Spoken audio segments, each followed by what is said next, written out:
দেখে মনে হতে পারে রাজধানীর কোনো কর্পোরেট টুর্নামেন্ট, তবে বাস্তবে এটা ১৯ না পেরোনো যুবাদের ফুটবল ক্যাম্প। ঢাকা থেকে দূরে যশোরের একটা ফুটবল একাডেমিতে পূর্ণ আনুষ্ঠানিকতার মাধ্যমে শুরু হলো ১৫ দিনের এই প্রস্তুতি ক্যাম্প। আসন্ন মেতে অনূর্ধ্ব-১৯ সাফ চ্যাম্পিয়নশিপকে সামনে রেখে শুরু হয়েছে এই ক্যাম্প। ৩ প্রবাসী সহ যেখানে অংশ নিয়েছে ৩৫ সদস্যের স্কোয়াড। হেড কোচ হিসেবে আছেন মেয়েদের সাফ জেতানো কোচ গোলাম রব্বানী ছোটন। চ্যাম্পিয়ন হওয়া বাদে আপাতত তার ভাবনাই নেই অন্য কিছু। সব ক্যাম্পগুলোই হলো সবসময় ন্যাশনাল টিমে ঢাকায় হয়। ঢাকায় বিভিন্ন প্রতিবন্ধকতা, আমাদের ট্রান্সপোর্টেশন, মাঠ বিভিন্ন ধরনেরই থাকে। তো এখানে আমরা হলো নিরিবিলি ট্রেনিং করতে পারবো, মানে ফোকাসটা হলো আপনার পুরোপুরি ট্রেনিংয়েই করা যাবে। তো আমি মনে করি যে এটা হলো খেলোয়াড়দের খুব উপকৃত হবে এবং আমাদের সামনে যে আন্ডার-19 টুর্নামেন্ট আছে এর প্রস্তুতিটা আমাদেরকে অনেক সহায়ক হবে।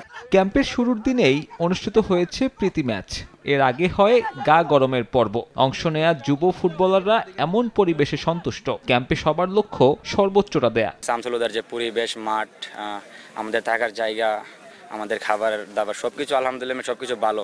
গত 2 বার 17 ফাইনালে উঠে ট্রফি নিতে পারি নাই, সেই আক্ষেপটা তো আছে ভিতরে, সেটা এখন ঘুষাতে চাই।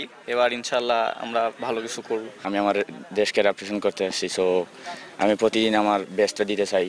সো সবসময় বেস্টটা ট্রেনিংয়ে হোক, সবসময় আমার বেস্টটা দিয়ে আমি বাংলাদেশের জার্সি জড়াতে চাই।